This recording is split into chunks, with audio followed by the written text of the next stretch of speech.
Hello बच्चों लोग, क्या हाल चाल। तो बच्चों लास्ट क्लास में हमारा जो चैप्टर नंबर 5 था मनी, वो हमने अच्छे से वन शॉट वीडियो की मदद से कंप्लीट कर दिया था। आज हम स्टार्ट करने वाले हैं चैप्टर नंबर 6 जो है बैंकिंग। ठीक है बच्चों, और हाँ, अगर किसी ने अभी तक चैप्टर नंबर 5 मनी को नहीं देखा है या नहीं पढ़ा है तो प्लीज़ जाके पहले उसे कंप्लीट करो, तभी आके ये कंटिन्यू करना, क्योंकि दोनों चैप्टर मनी और बैंकिंग आपस में इंटरलिंक है। मनी चैप्टर की लिंक आपको नीचे डिस्क्रिप्शन में मिल जाएगी, वन शॉट वीडियो है, एक बार में जाके कंप्लीट कर सकते हो। तो बच्चों लोग अब हम स्टार्ट करने वाले हैं अपना चैप्टर नंबर 6 जो है बैंकिंग। अब देखो बैंकिंग चैप्टर में हमारा सबसे पहला टॉपिक आता है कि कमर्शियल बैंक क्या होते हैं, वाणिज्यिक बैंक क्या होते हैं। देखो, commercial bank are those financial institution who accept deposit from general public, यानी कि ऐसे बैंक जो आम जनता से क्या करते हैं, डिपॉजिट को एक्सेप्ट करते हैं और उन्हें लोन प्रोवाइड करते हैं जब उन्हें ज़रूरत होती है। तो वो कौन होते हैं? Commercial bank. हिंदी में बोले तो वाणिज्यिक बैंक वह वित्तीय संस्था है जो सामान्य जनता से जमाएं स्वीकार करती है तथा लोगों को ऋण प्रदान करती है जब उन्हें ज़रूरत होती है। जमाएं मतलब डिपॉजिट, ऋण मतलब लोन देना। ठीक है बच्चों, अब देखो इसका मतलब क्या है कि कमर्शियल बैंक कौन से बैंक होते हैं? जहाँ पे जनरल पब्लिक जाके, यानी कि आम जनता जाके अपना अकाउंट ओपन कर सकती है, उधर अपने पैसों को जमा कर सकती है, यानी कि डिपॉजिट कर सकती है, और उन्हें जब ज़रूरत हो वहाँ से वो क्या कर सकती हैं, लोन ले सकती हैं। ठीक है बच्चों, इसके एग्जाम्पल क्या हो गए? SBI, PNB, ICICI बैंक हो गया, ये एक्सिस, HDFC, ऐसे बहुत सारे बैंक हैं जो कमर्शियल बैंक के एग्जाम्पल हो जाएंगे। और यहाँ पे मैंने एक बनाया भी है, जैसे हमारा SBI बैंक है, ये क्या करता है, जो भी जनरल पब्लिक है उन्हें क्या करेगा, लोन प्रोवाइड कराएगा और उनसे क्या करेगा, डिपॉजिट एक्सेप्ट करेगा जब भी लोग आके उसके पास अपना पैसा जमा कराएंगे। इतना क्लियर सब बच्चों को? अब बच्चों, अब जो यहाँ पे वर्ड आया था ना डिपॉजिट, ये कितने तरीके की होती हैं वो देखते हैं। सबसे पहले आती है हमारी प्राइमरी डिपॉजिट। देखो प्राइमरी डिपॉजिट क्या होते हैं? Deposit accepted by commercial bank from general public, यानी कि वो डिपॉजिट प्राइमरी डिपॉजिट कहलाएंगी जो कमर्शियल बैंक जनरल पब्लिक से एक्सेप्ट करता है। यानी कि अगर मैंने 10,000 रुपये जाके SBI में जमा करा दिए, ठीक है, तो वो क्या होंगी? Primary deposit. क्यों? क्योंकि कमर्शियल बैंक ने डायरेक्टली मेरे से, जनरल पब्लिक से पैसे एक्सेप्ट करे हैं एज आर डिपॉजिट। इतना क्लियर सब बच्चों को? हिंदी में बोले तो वाणिज्यिक बैंक द्वारा आम जनता से स्वीकार जमाएं, वही चीज हिंदी में लिखी है। ठीक है, अगला क्या लिखा है? It shows the saving of the depositor, यानी कि यह जमाकर्ताओं की बचत को दर्शाता है। जमाकर्ताओं मतलब डिपॉजिटर, जो पैसा बैंक में डिपॉजिट कर रहा है। अब देखो बैंक में जो भी कोई भी पर्सन अगर बैंक में पैसा डिपॉजिट करेगा तो वो क्या करेगा, जो उस पर पैसा एक्स्ट्रा पड़ा है वही तो डिपॉजिट करता है ना। ठीक है, तो ये बोला जा रहा है कि जो प्राइमरी डिपॉजिट होती है ना, वो क्या बताती है, जो भी बंदा डिपॉजिटर है, जमा करता है, उसके पास कितनी सेविंग है, यानी कि उसने कितना पैसा सेव करा है, वो दिखाता है प्राइमरी डिपॉजिट। और बच्चा लोग एक बात और याद रखना, जो प्राइमरी डिपॉजिट होती है वो हमेशा कैश फॉर्म में होती है, यानी कि प्राइमरी डिपॉजिट यानी कि प्राथमिक जमाएं हमेशा बैंकों के पास कैश फॉर्म में, यानी कि नगद में जमा कराई जाती हैं। तो बच्चों लोग अब जो हमारी अगली डिपॉजिट आती है वो आती है सेकेंडरी डिपॉजिट। सेकेंडरी डिपॉजिट क्या होते हैं? Deposit which arise on account of loan by commercial bank to general public. अब देखो होता क्या है, कमर्शियल बैंक यानी कि वाणिज्यिक बैंक जो होते हैं ना, वो अलग अलग लोगों को लोन बांटते हैं, यानी कि जनरल पब्लिक को लोन प्रोवाइड कराते हैं। ठीक, अब जो जनरल पब्लिक ने लोन लिया है वो उस लोन को घर में लेके थोड़ी बैठेंगे, वो किसी ना किसी को आगे पेमेंट करेंगे पैसे की। अब वो जिस पर्सन को पेमेंट करेंगे तो वो जो पैसा होगा उस पर्सन के लिए क्या बनेगा, डिपॉजिट बन जाएगा। ठीक बच्चों, और वो डिपॉजिट कहाँ जमा होगी? बैंक में। ठीक, तो वो भी क्या होती है, कमर्शियल बैंक के लिए डिपॉजिट जनरेट हो जाती है, जिसे बोलते हैं सेकेंडरी डिपॉजिट। हिंदी में बोलते हैं गौण जमाएं। यह है वह जमाएं हैं जो वाणिज्यिक बैंकों द्वारा आम जनता को दिए गए ऋण के कारण उत्पन्न होती है। इतना क्लियर सब बच्चों को? और हाँ, मुझे पता है कि अभी इसमें आपको डाउट होगा, बट ये लेक्चर को एंड तक देखिए, आपके सारे डाउट क्लियर हो जाएंगे सेकेंडरी डिपॉजिट क्या होती है। तो बच्चों लोग अब जो हमारा अगला टॉपिक आता है वो आता है कैश रिजर्व रेशो, यानी कि नगद आरक्षित अनुपात, जिसे शॉर्ट फॉर्म में बोलते हैं CRR। अब ये क्या होता है? Minimum percentage of total demand deposit. Demand deposit का मीनिंग याद है सबको? मनी वाले चैप्टर में पढ़ा था हमने। अगर किसी ने नहीं देखा है मनी तो डिस्क्रिप्शन में लिंक मिल जाएगी, जाके चेकआउट कर सकते हो। वहाँ पे हमने क्या देखा था? डिमांड डिपॉजिट क्या होती है?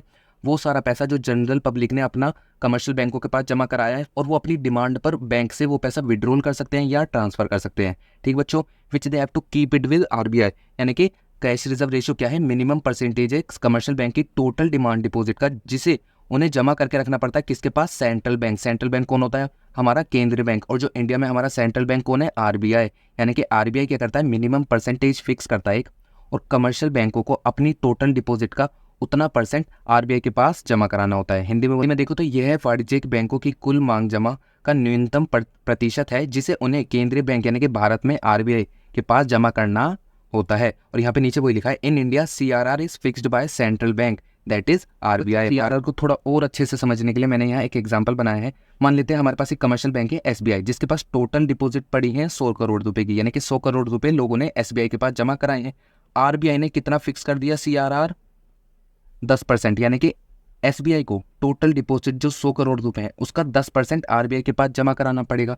यानी कि RBI के पास कितना डिपॉजिट, RBI के पास हमें कितना डिपॉजिट करना पड़ेगा?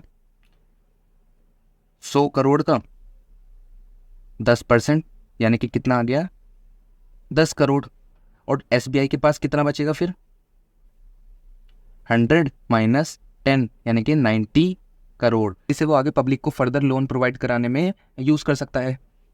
तो मैं उम्मीद करता हूँ कि आपको CRR का टॉपिक अच्छे से क्लियर हो गया होगा, आपके सारे डाउट क्लियर हो गए होंगे। अगला टॉपिक आता है वो आता है money creation bye commercial bank, यानी कि वाणिज्यिक बैंकों द्वारा मुद्रा का सृजन। अब इस टॉपिक को ध्यान से पढ़ना क्योंकि ये इंपॉर्टेंट टॉपिक है। आपने सुना होगा जैसे कमर्शियल बैंक जो होते हैं ना, उनके पास जितना भी पैसा लोग जमा करते हैं वो उन्हें अपने पास नहीं रखता, वो आगे लोगों को लोन बांट देता है, ठीक। और फिर उस लोन पे जो इंटरेस्ट आता है उससे वो अपना पैसा कमाता है, ठीक है बच्चों। तो यही क्या होता है मनी क्रिएशन, यानी कि कमर्शियल बैंक जो है लोन बांट के वो कितना पैसा जनरेट कर रहा है। और मनी क्रिएशन को ही क्या बोला जाता है क्रेडिट क्रिएशन, यानी कि जो हमारा मुद्रा का सृजन है उसे ऋण का सृजन भी बोला जाता है। इतना क्लियर सब बच्चों को। अब बच्चों लोग अब जो हमारा अगला पॉइंट आता है वो होता है it is the important function of commercial bank, यानी कि वाणिज्यिक बैंकों का ये एक बहुत ही ज़्यादा महत्वपूर्ण कार्य है। By creating credit commercial bank contribute to the money supply in the economy, यानी कि ऋण का सृजन करके वाणिज्यिक बैंक अर्थव्यवस्था में मुद्रा की पूर्ति में योगदान करते हैं। यानी कि जो आपको मैंने मनी वाले चैप्टर में पढ़ाया था कि कमर्शियल बैंक मनी सप्लाई में कंट्रीब्यूट कैसे करते हैं, कि वो मनी क्रिएट करके कंट्रीब्यूट करते हैं, तो वो ऐसे ही करते हैं। इसका आगे पूरा प्रोसेस आएगा जब आपको और अच्छे से clear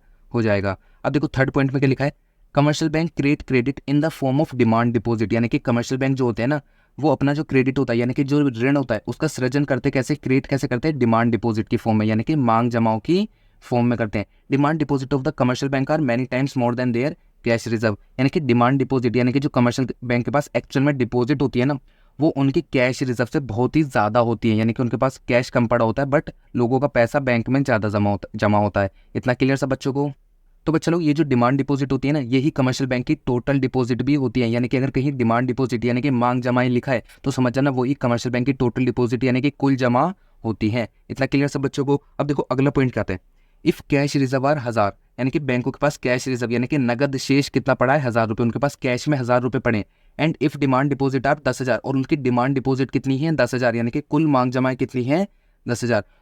it means that commercial bank are creating credit more than their cash reserve, यानी कि इसका मतलब क्या है कि जो वाणिज्यिक बैंक है वो अपने नकदी भंडार यानी कि नगद शेष जो उनके पास कैश रिजर्व पड़ा है उसका 10 गुना सृजन कर रहे हैं, यानी कि वो 10 टाइम्स लोगों को लोन बांट दे रहे हैं। मतलब कि क्या हुआ, कमर्शियल बैंक के पास 1000 रुपये पड़े थे बट उन्होंने क्या करा ना उसकी मदद से 10,000 का लोन बांट दिया। अब ये कैसे हुआ इसका पूरा प्रोसेस देखते हैं। चलो अब अगर मनी क्रिएशन के प्रोसेस के बारे में बात करें यानी कि मुद्रा की सृजन की प्रक्रिया क्या है, तो अब इसे अच्छे से देखना क्योंकि ये बहुत ज़्यादा इंपॉर्टेंट है बच्चों। इससे समझने के लिए ना सबसे पहले कुछ अजम्पशन लेते हैं। सबसे पहले क्या है, लोन कभी भी कैश फॉर्म में नहीं मिलता। वैसे ये अजम्पशन नहीं है, रियलिटी है कि अगर आप कभी भी लोन लेने जाते हो ना तो वो कभी कैश फॉर्म में नहीं मिलता। आपका एक सेपरेट लोन अकाउंट खोला जाता है, उसमें जो भी अमाउंट होता है वो ट्रांसफर कर दिया जाता है। फिर अगर आपको किसी को भी पेमेंट करनी है वो आप चेक की मदद से कर सकते हैं, ठीक है बच्चों। सेकंड क्या है, there is only one bank in the country, और हम ये मान के चल रहे हैं कि हमारी कंट्री में ना ये अज्यूम कर रहे हैं कि सिर्फ एक ही बैंक है। एक ही बैंक का मतलब एक ही कमर्शियल बैंक है जिसमें सभी लोगों के अकाउंट है। अगर हम मल्टीपल बैंक्स को लेंगे तो कन्फ्यूजन हो सकती है थोड़ी, तो इसलिए यहाँ पे मैंने अजम्पशन लिया कि हमारी कंट्री में सिर्फ एक ही बैंक है। अब देखो बच्चों मान के चलते हैं कोई ना एक बैंक है, जैसे SBI ले लेते हैं, ठीक है, कि हमारी कंट्री में SBI बैंक है जिसका CRR कितना है 10%, जो किसने फिक्स करा होगा RBI यानी कि सेंट्रल बैंक ने। और SBI के पास प्राइमरी डिपॉजिट यानी कि कैश रिजर्व कितना पड़ा है वो है 10,000 रुपये, यानी कि SBI के पास कैश में कितना पैसा पड़ा है 10,000 रुपये, ठीक है बच्चों। अब देखो ये जो 10,000 रुपये इसके पास कैश में आया है, अब ये इसे अपने पास तो रखेगा नहीं, ये क्या करेगा, इसे आगे लोन बांटेगा तभी तो SBI भी पैसा कमाएगा, ठीक बच्चों। बट अब ये पूरे जो 10,000 रुपये है ना इसका लोन नहीं बांट सकता, क्यों, क्योंकि इसे 10% CRR के रूप में RBI के पास जमा कराने पड़ेंगे, ठीक। तो ये क्या करेगा, लेवल 1 में क्या होगा, CRR हमारा कितना आएगा 10,000 का 10% यानी कि 1,000 रुपये, जो किसके पास जाएगा RBI के पास। इसके पास SBI के पास रिमेनिंग कैश कितना बचा 10,000 माइनस 1,000 यानी कि 9,000 रुपये। जो 9,000 रुपये ये क्या कर सकता है, लोन बांटने के रूप में इस्तेमाल कर सकता है, यानी कि लोन बांटने के लिए यूज़ कर सकता है। इतना क्लियर सब बच्चों को कि लेवल 1 तक कैसे हुआ। तो बच्चों लोग अब ना लेवल 2 को ध्यान से देखना क्योंकि सारी कन्फ्यूजन यहीं आती है। अब देखो लेवल 2 में हमारी जो SBI है उसके पास टोटल डिपॉजिट कितनी हो जाएगी 10,000 प्लस 9,000 यानी कि 19,000, यानी कि 10,000 वो जो उसके पास प्राइमरी डिपॉजिट के रूप में कैश में पैसा पड़ा था एक्चुअल में 10,000 प्लस 9,000 जो उसने लोन बांटा था वो भी उसकी डिपॉजिट बन जाएगा, और टोटल डिपॉजिट कितनी हो जाएगी 19,000। अब ये जो लोन अमाउंट था ये इसकी डिपॉजिट कैसे बना, यहाँ देखो बैंक था SBI, इसके पास एक्चुअल में कैश यानी कि प्राइमरी डिपॉजिट था 10,000 रुपये, ठीक है बच्चों। इसने इसमें से 10% का CRR काटा और 9,000 रुपये का लोन दे दिया किसे, ए को, ठीक। अब ये जो ए है इसने लोन ऐसी घर में खाली रखने के लिए थोड़ी लिया होगा, इसे किसी ना किसी को पेमेंट करनी होगी। तो इसने क्या करा ना, बी को पेमेंट कर दी 9,000 रुपये की, और वो किससे करी होगी, चेक से। क्यों? क्योंकि लोन जो है कभी भी कैश में नहीं मिलता। इतना क्लियर सब बच्चों को। अब देखो बी के पास कैश चेक आया होगा 9,000 रुपये का। अब ये जो चेक है 9,000 रुपये का बी के पास, अब बी क्या करेगा, इसे घर में तो नहीं रख सकता, इसे वो बैंक में डिपॉजिट कराना पड़ेगा। तो बी ने क्या करा, 9,000 रुपये जो है इसके पास चेक आया था वो इसने बैंक में डिपॉजिट करा दिए। तो बैंक के पास जो है 10,000 रुपये पहले से डिपॉजिट पड़े थे और 9,000 रुपये और डिपॉजिट आ गई जो लोन के रूप में जनरेट हुई है। बट ये डिपॉजिट है किसकी, बी की। बट लोन किसने लिया था, ए का, ए ने। यानी कि बैंक के पास क्या हुआ, ए का तो लोन हो गया, यानी कि ए को तो इन्होंने लोन दिया है, बट जो लोन अमाउंट दिया है वो किसकी डिपॉजिट बन गया, बी की, और जो घूम के बैंक के पास ही आ गया। इसलिए यहाँ बोला है कि 10,000 रुपये हमारे पास कैश पड़े थे और 9,000 रुपये जो हमने लोन बांटा था वही बैंक की डिपॉजिट भी बन गया। टोटल हो गए 19,000 रुपये। बट एक चीज़ याद रखना कि बेशक टोटल डिपॉजिट 19,000 हुई है, बट कैश जो है वो 10,000 ही है। ठीक है, क्योंकि 9,000 रुपये तो लोन अमाउंट में जनरेट हुए हैं, यानी कि लोन अकाउंट में जनरेट हुए 9,000 रुपये, एक्चुअल में कैश जनरेट नहीं हुआ। इतना क्लियर सब बच्चों को, मतलब कि कैश हमारे पास उतना है तो उतना ही है, बट ये 9,000 रुपये एक्स्ट्रा जनरेट हुए हैं लोन अकाउंट में। और ये जो 9,000 रुपये एक्स्ट्रा जनरेट हो रहे हैं लोन अकाउंट में, इसी को सेकेंडरी डिपॉजिट भी बोला जाता है। अब पीछे जाके एक बार सेकेंडरी डिपॉजिट की डेफिनेशन पढ़ना, यानी कि जो हमारी सेकेंडरी डिपॉजिट थी उसमें क्या लिखा था, सेकेंडरी डिपॉजिट वो होती है जो लोन अकाउंट में जनरेट होती है। यानी कि ये 9,000 रुपये लोन अकाउंट में जनरेट हुए थे और यही तो अल्टीमेटली जाके डिपॉजिट बन गए, और ये मैंने आपको एग्जाम्पल की मदद से भी समझा दिया। चलो अब देखो लेवल 2 में हुआ क्या, टोटल डिपॉजिट हो गया हमारे पास 19,000 रुपये। ठीक है बच्चों, अब देखो 19,000 का 10% कहाँ चला जाएगा, आरबीआई के पास एज आ सीआरआर, यानी कि 19,000 का 10% 1,900 रुपये कहाँ जाएगा, आरबीआई के पास सीआरआर के रूप में। ठीक है, रिमेनिंग कैश कितना बचेगा, 10,000 माइनस 19,000 यानी कि 8,100। अब यहाँ पे देखो हमने 19,000 से माइनस नहीं करी, क्या कहते हैं 10,000 से ही माइनस करी है। क्यों? क्योंकि हमारे पास एक्चुअल में जितना कैश पड़ा है वो कितना है, सिर्फ 10,000। अगर लोग अपना पैसा विड्रॉल करने आ गए तो हम 10,000 ही दे सकते हैं मैक्सिमम, तो इसलिए हमने यहाँ पे जो है 10,000 में से 1,900 माइनस करे हैं। इतना क्लियर सब बच्चों को। चलो अब यहाँ पे जो 8,100 बचे थे ये क्या करेगा, कमर्शियल बैंक दोबारा से लोन बांट देगा। और ये प्रोसेस कब तक कंटिन्यू होगा, जब तक हमारा कैश रिजर्व इक्वल ना हो जाए सीआरआर के। यानी कि जो हमारा कैश रिजर्व था 10,000 वो किसके इक्वल ना हो जाए, सीआरआर के। मतलब कि यहाँ पे जो हमारा सीआरआर अभी 1,900 आ रहा है, जब ये सीआरआर भी यहाँ पे 10,000 आ जाएगा तब हम ये प्रोसेस को स्टॉप कर देंगे। और यहाँ पे ये चीज़ मैंने आपको सिर्फ 2 ही लेवल तक दिखाई है। इसके अगले लेवल में क्या होता कि हमारी टोटल डिपॉजिट 19,000 थी और ये जो हमने लोन दिया है 8,100 का, ये भी हमारा अल्टीमेटली जाके डिपॉजिट बन जाता, तो हमारी टोटल डिपॉजिट हो जाती 19,000 प्लस 8,100। फिर जो हमारा अमाउंट आता उसका 10% सीआरआर निकलता, 10,000 में से वो माइनस होता, फिर जो अमाउंट बचता वो भी दोबारा से फर्दर लोन बांट दिया जाता। और ये प्रोसेस फिर ऐसे ही चलता रहता है जब तक हमारा कैश रिजर्व इक्वल ना हो जाए सीआरआर के। इतना क्लियर सब बच्चों को। अब बच्चों एक चीज़ देखो यहाँ पे मैंने नोट में क्या लिखा है, टोटल डिपॉजिट या फिर डिमांड डिपॉजिट एक ही बात होती है, किसके इक्वल होती है, primary deposit plus secondary deposit. अब मुझे यकीन है कि आपको सेकेंडरी डिपॉजिट का भी मीनिंग क्लियर हो गया होगा कि जो लोन अमाउंट में पैसा जनरेट हो रहा है वो कैसे डिपॉजिट बन जा रहा है। ठीक है, एक बार और डेफिनेशन रीड करना सेकेंडरी डिपॉजिट की, आपको अच्छे से क्लियर हो जाएगा। यानी कि देखो टोटल डिपॉजिट में क्या क्या इंक्लूड होता है, primary deposit plus secondary deposit. और यहाँ पे देखो हमारी जो टोटल डिपॉजिट बनी थी वो ऐसी तो बनी थी, सबसे पहले प्राइमरी डिपॉजिट 10,000, फिर जब लोन अमाउंट में पैसा 9,000 रुपये जनरेट हो गया तो हमारा टोटल डिपॉजिट कैसे ही 10,000 प्राइमरी डिपॉजिट प्लस 9,000 हमारी सेकेंडरी डिपॉजिट, 19,000 की हमारी क्या आ गई टोटल डिपॉजिट। इतना क्लियर सब बच्चों को। तो बच्चों लोग अब तक मैंने आपसे जितनी भी बकवास करी है ना इस टॉपिक को लेके, इस पे आपका मैक्सिमम नंबर का क्वेश्चन आएगा एग्जाम में, 1 नंबर का एमसीक्यू। हाँ सही सुना, 1 नंबर का एमसीक्यू ही आएगा। बहुत रेयर केस है कि अगर आपसे प्रैक्टिकल और थ्योरी साथ में पूछ लिया तो 2-3 नंबर का क्वेश्चन बन गया, बट मेजोरिटी टाइम्स मैंने देखा है कि इसके ऊपर 1 ही नंबर का एमसीक्यू आता है।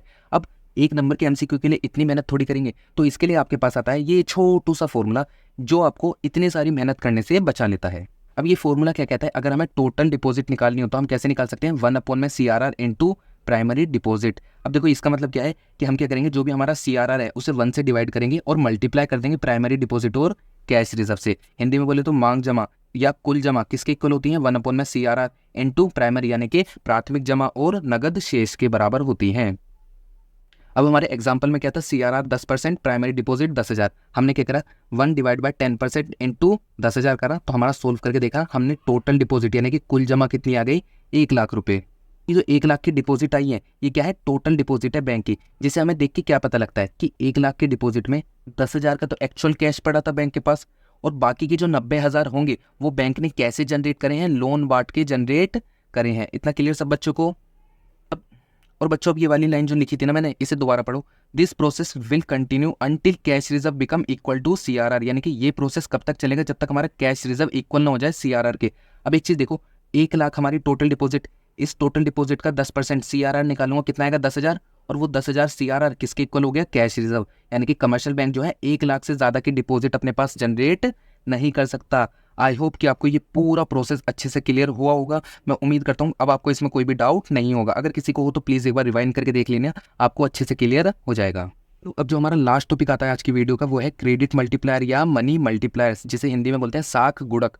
ये क्या है? It shows that how many times commercial bank can legally create credit on the basis of their cash reserve और प्राइमरी डिपॉजिट। अच्छा, ये भी क्या बताता है कि कमर्शियल बैंक के पास जितनी भी प्राइमरी डिपॉजिट या कैश रिजर्व है, कमर्शियल बैंक उसका कितने गुना यानी कि कितने टाइम्स लीगली क्रेडिट जो है इकोनॉमी में क्रिएट कर सकता है, वो क्या बताता है हमारा क्रेडिट मल्टीप्लायर। हिंदी में भी वही लिखा है। साख गुणक से तात्पर्य है कि वाणिज्यिक बैंक अपने नकदी भंडार मतलब कैश रिजर्व के आधार पर कितनी बार कानूनी तौर पर, कितनी बार मतलब कितने टाइम्स ऋण प्रदान कर सकता है। इतना क्लियर सब बच्चों को? यहाँ पे देखो क्रेडिट क्रिएशन प्रोसेस क्या बता रहा था कि कितना अमाउंट जनरेट कर सकता है। हमने एक फॉर्मूला लगाया, हमें एंड में मिल गया 1 लाख रुपए का लोन बांटा जा सकता है, यानी कि 1 लाख रुपए की जो है अमाउंट मनी जो है इकोनॉमी में जनरेट करा जा सकता है।